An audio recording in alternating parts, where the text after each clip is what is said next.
উচ্চকক্ষে থাকবে। অর্থাৎ নিম্নকক্ষে যারা সংখ্যাগরিষ্ঠতা পাবে পিআর অথবা আসনের ভিত্তিতে যেভাবে হোক উচ্চকক্ষেই ওই রাজনীতিবিদরাই থাকবে।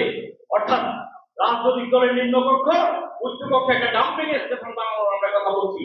আমরা উচ্চকক্ষের সাথে একমত হয়ে ঐক্যমত্য কমিশনে একমত হয়েছি, কিন্তু এর গঠন প্রণালী সম্পর্কে আমাদের আপত্তি আছে। আমরা পরিষ্কারভাবে বলতে চাই, এই নিম্নকক্ষের রাজনৈতিক দলের প্রতিনিধিত্ব আছে, সেই রাজনীতিবিদদেরকে উচ্চকক্ষে আসন দেওয়ার মধ্য দিয়ে বাংলাদেশের ক্ষমতার গুণগত কোনো পরিবর্তন হবে না, ক্ষমতার ভারসাম্য নিশ্চিত হবে না।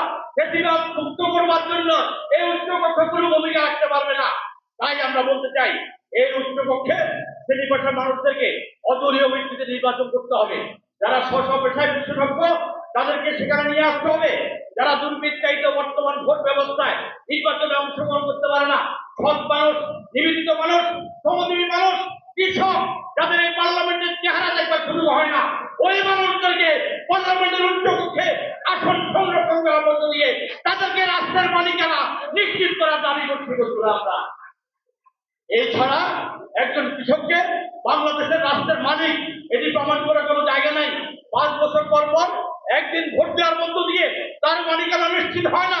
5 বছরের ভিতরে রাষ্ট্রের সাথে ওই কৃষকের, ওই শ্রমিকের কোনো সম্পর্ক থাকে না।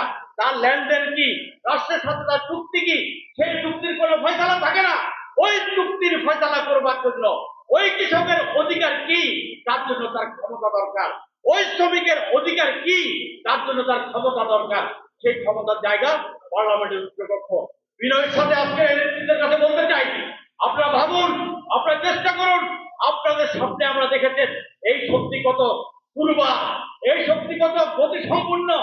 এই শক্তি তুলাইতে আমাদের নেতৃত্ব ছাড়াই ওরা নিজেরা রাজপথে নেমে ওই পুলিশ, ওই বন্দুকের সামনে বুক চেটিয়ে দিয়ে গুলি খেয়ে নিজেকে আত্মহত্যা দিয়ে ফ্যাসিবাদকে পালাতে বাধ্য করেছে। সেই মানুষদেরকে বাদ দিয়ে, সেই মানুষদেরকে অংশীদার না করে, সেই শ্রমজীবীদেরকে ক্ষমতার অংশীদারিত্ব না দিয়ে, তাদেরকে আলোচনার টেবিলে না রেখে বাংলাদেশের যত আলোচনায় হোক, বাংলাদেশের যত সংস্কারে হোক, এই কোন সংস্কার আগামী দিনে ফ্যাসিবাদকে মোকাবেলা করতে পারবে না, পারবে না, পারবে না।